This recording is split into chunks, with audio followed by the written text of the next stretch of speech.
akawasikia watu wa Dar es Salaam. Ulivyokamatwa uliambiwa nini? Nilivyokamatwa nikahojiwa, walivyomaliza kunihoji.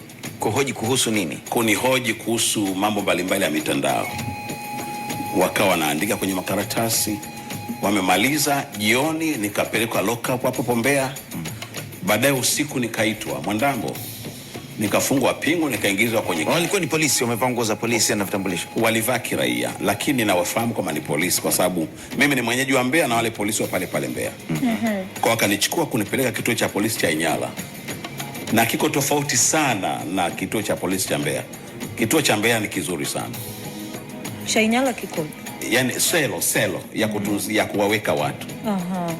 Ya Inyala kwanza niliwekwa peke yangu, yani chumba niko peke yangu, hakukuwa na watuhumiwa wengine? Sina mtu mwingine hata mmoja.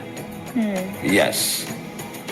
Kwa baada ya kutoka Inyala, nasema ilikuwa bora kwa sababu hata choo yake haikuwa nzuri, maisha yalikuwa mabaya kidogo. Ingawa maaskari wa Inyala walikuwa wazuri, wananunulia chakula.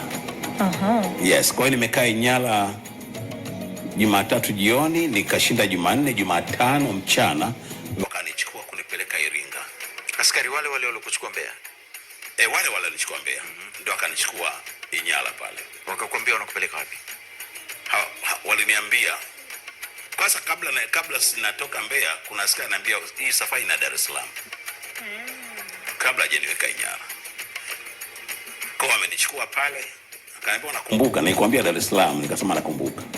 Kwa nikajua watu wakubwa wananihitaji na sielewa wananihitaji kwa ajili ya nini. Kwa ile safari ilishia Iringa kapelekwa Central Police pale, sikuingizwa ndani, nikatolewa na gari nyingine, sio walionileta Mbeya. Maaskari wengine wenye uniform na mabunduki makubwa. Wakanisindikiza tena, wakanipeleka kwenye kajumba. Ni kituo nafikia kijatumika mwaka mzima. Hapo Iringa. Kina wadudu wengi sana. Mende, buibui. Nililala pale Ijumaa jioni, nikashinda mwaka mpya mpaka Jumatano jioni. Nikashinda Alhamisi mwaka mpya mpaka Ijumaa asubuhi, ndo wakanichukua kunileta Dar es Salaam. Familia yako walikuwa wanajua uko wapi? Walikuwa hawajui. They didn't know.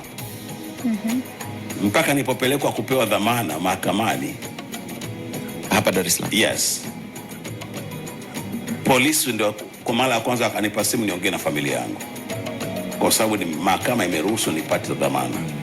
Kwa nikapiga simu kwa mke wangu Mbeya, alishtuka sana kwamba niko hai na niko salama. Nikapiga simu kwa binti yangu kwamba tafadhali naomba mwatafuta aliyoko Dar es Salaam waje waniwekee dhamana. Hapa Dar es Salaam kuna wadogo zangu wawili wa tumbo moja. Pia kuna shemeji yangu. Siku ya Jumamosi wakaja kuniwekea dhamana. Yes, ndo nikatoka. Kwa hiyo kosa lilikuwa nini ambalo umekamatwa na? Matumizi mabaya ya mitandao. Kivipi? Haikufanuliwa kule mahakamani. Ukitizama katika maudhui ambayo umeyapandisha, unadhani maudhui gani ambayo yamekusababishia ukafika hapo? Pale ni mazungumzo tu. Kwa mfano tulikuwa tunazungumza na polisi. Katika akaunti yangu kuna nimezungumzia dini. Ni kama nimekashifu dini. Kwa hiyo wakaniambia, Mwandambo, kama haya yanawakera wengine. Na walipo nisikilizisha klipu ile, na mimi nikapata ile hisia kwamba kwa nini watu inawakera. Na kwa moyo wangu kabisa nikaona kwamba no, ni kweli wana haki ya kukerwa na hiki nilichokifanya. Na maana siku nafanya sikujua ni kiasi gani itawakera watu wengine. Then basi nikaapa kwamba no, nikija kupata akaunti yangu ikirudi itabidi nifute haya maudhui. Kwani imepotea akaunti yako?